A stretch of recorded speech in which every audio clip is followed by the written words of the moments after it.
Market లో invest చేసి మీ డబ్బులు డబుల్ చేసుకోవాలనుకుంటున్నారా? సుందరరామిరెడ్డి గారి లైవ్ సెమినార్ కి అటెండ్ అవ్వండి. రమ్మ, మీ ఫైనాన్షియల్ అడ్వైజర్స్ అందరూ ఒకటే మాట మీద ఉంటారు.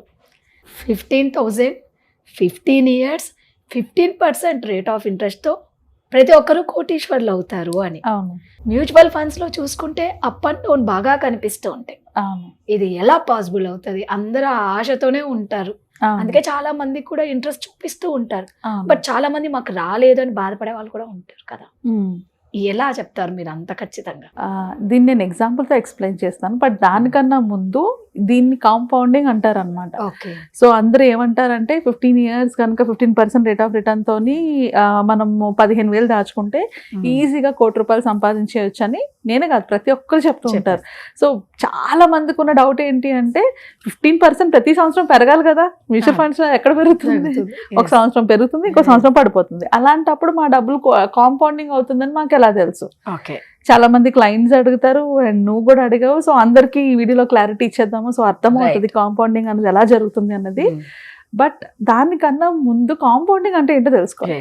అసలు కాంపౌండింగ్ అంటే ఏంటి అని తెలిస్తే ఇది ఎలా వర్కౌట్ అవుతుందో మనకు అర్థమవుతుంది.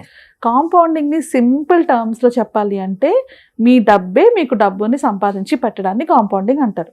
ఇప్పుడు 15 సంవత్సరాలు 15,000 15% రిటర్న్ వచ్చి పెడితే మనకి ₹1,00,00,000 వస్తుందని మేము చెప్పాం.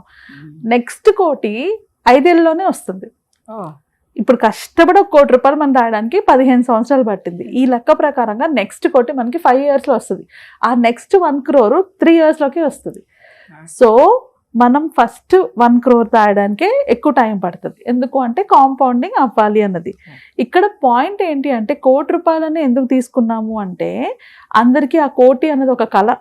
ప్రతి ఒక్కరికి ప్రతి మిడిల్ క్లాస్ కి కూడా 1 crore రీచ్ అవ్వామంటే అదొక అచీవ్మెంట్, అదొక పెద్ద అచీవ్మెంట్ వాళ్ళ లైఫ్ లో. అందుకు కోటి అన్నది తీసుకున్నది.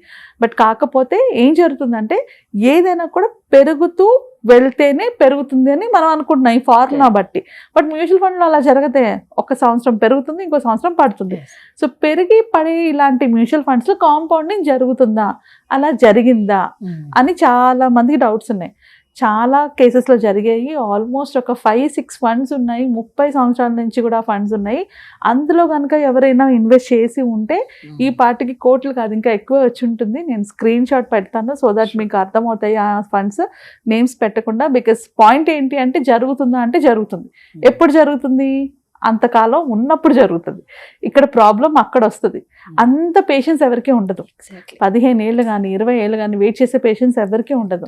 చాలా మంది ఏమనుకుంటారంటే ఎక్కువ పెట్టేస్తే ఫాస్ట్గా అయిపోవచ్చు అనుకుంటారు. బట్ కాంపౌండింగ్ ఎప్పుడు కూడా ఎంత అమౌంట్ పెట్టామన్నది కాదు, ఎన్ని సంవత్సరాలు పెట్టామన్న దాని మీద డిపెండ్ అయి ఉంటుంది. ఈవెన్ ఐన్స్టీన్ కూడా అదే అంటాడు, కాంపౌండింగ్ ఎలా వర్క్ చేస్తుందో తెలుసుకున్నవాడు కోటీశ్వరుడు అయితే తెలియని ప్రతి ఒక్కరు కూడా ఆ కోటీశ్వరు దగ్గర పనులు అవుతారు అనేసి. ఎందుకు అంటే అది ప్రాపర్గా మనం అర్థం కావాలి మనకి. నేను ఇప్పుడు 2 లక్షలు పెట్టచ్చు నెలకి, 10 లక్షలు పెట్టచ్చు సంవత్సరానికి, కోటి ఫాస్ట్గా నేను సంపాదించవచ్చు. ప్రాబ్లం నేను ఎంత ఫాస్ట్గా 1 crore సంపాదించాను అందు కాదు, ఆ తర్వాత ఎంత కాలం నేను ఉన్నాను అనేసి. మన అందరికీ వారెన్ బఫే అనేసి అందరూ ఫైనాన్షియల్ ఫీల్డ్లో ఉన్న ప్రతి ఒక్కరు చెప్తారు. ఆయన కూడా ఆయన 11th yearలో స్టార్ట్ చేస్తే ఆయన జర్నీ, ఇన్వెస్ట్మెంట్ జర్నీ, ఆయన ఒక బిలియనియర్ అవ్వడానికి ఆయన 59th yearలో ఆయన బిలియనియర్ అయ్యాడు. సో 11 years నుంచి 59 years ఇది ఆయన్ని కోటీశ్వరుడు కాదు అపర కోటిని చేసింది. అది 59th yearలో ఆయన బిలియనియర్ అయ్యాడు. అక్కడి నుంచి పెరుగుతూనే ఉంది ఆయన నెట్వర్త్. సో మైండ్లో పెట్టుకోవాల్సింది ఏంటి అంటే ఇప్పుడు మార్కెట్ పెరిగిందా పడిందా అన్నది పక్కన పెట్టేసి, ఇప్పుడు నేను ఎంత పెట్టానది పక్కన పెట్టేసి, ఎంత కాలం హౌ మెనీ ఇయర్స్ నేను ఇన్వెస్టెడ్గా ఉన్నాను అన్నది ఇంపార్టెంట్. ఇంకా మ్యూచువల్ ఫండ్ పార్ట్కి వచ్చేటప్పటికి నేను 2 parts కింద చెప్తాను. ఎందుకంటే కొందరు ఒకేసారి డబ్బులు పెడతారు, కొందరేమో ఎస్ఐపి రూపంలో పెడతారు. రెండింటికి 2 different క్యాలిక్యులేషన్స్ ఉంటాయి. సో లంసమ్ పార్ట్కి వచ్చేటప్పటికి లెటస్ ఎవరైనా 2020 లోన్ కనుక ఇన్వెస్ట్ చేశారనుకో, ఒక ₹1,00,000 ₹1,00,00,000 ఎంత ఉంటే అంత వాళ్ళు 2020లో ఒక లంసమ్ అమౌంట్ ఇన్వెస్ట్ చేశారు. సో 2020 కోవిడ్ టైంలో అది పడింది, మళ్ళీ తర్వాత అది పికప్ అయింది. సో ఈ పడినప్పుడు ఆల్మోస్ట్ ఒక 11% 12% దాకా పడింది. పికప్ అయినప్పుడు ఇంకా ఎక్కువ పికప్ అయింది. అండ్ తర్వాత 23కి ఇంకా పెరిగింది, 24కి ఇంకా పెరిగింది. సో అప్పుడు 2020లో ఇన్వెస్ట్ చేసిన ₹1,00,000 బై 2024కి వెళ్ళేటప్పటికి 3 times పైనే పెరిగింది. సో ఆల్మోస్ట్ 3.5 lakhs దాకా వెళ్ళాయి. తర్వాత ఇప్పుడు మళ్ళీ 2024లోని మళ్ళీ మార్కెట్ పడిపోయింది.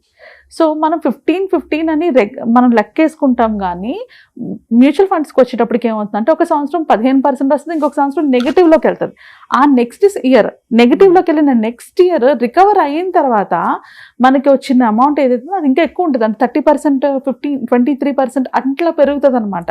ఎందుకంటే అది రికవర్ అయ్యింది కదా, మార్కెట్ రికవర్ నెగిటివ్కి వెళ్ళిపోయింది, నెగిటివ్ నుంచి మళ్ళీ పాజిటివ్ వస్తుంది, పాజిటివ్ వచ్చి మళ్ళీ క్రాస్ అవుతుంది.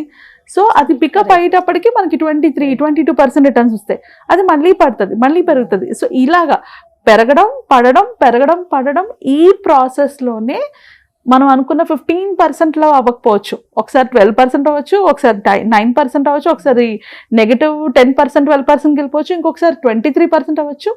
ఇలా నేను యావరేజ్ అది 15%కి వెళ్ళినా కూడా మనం ఎక్స్పెక్ట్ చేసిన ₹1,00,00,000 15 ఏళ్ళలో రీచ్ అవుతాం. సో ఇక్కడ స్టాక్ మార్కెట్లో కానీ మ్యూచువల్ ఫండ్స్లో కానీ పడుతూ లేస్తున్నా కూడా అది ఇన్ ద లాంగ్ రన్ ఒక 10 years టైం ఫ్రేమ్లో చూసుకుంటే అది పెరుగుతుంది. అంటే నేను ఇలా ఇప్పుడు చూసాను అనుకో, నెల చూసాను అనుకో, పడి ఇలా కనిపిస్తుంది. సంవత్సరానికి చూసాను అనుకో అది కొంచెం ఇట్లా కనిపిస్తుంది.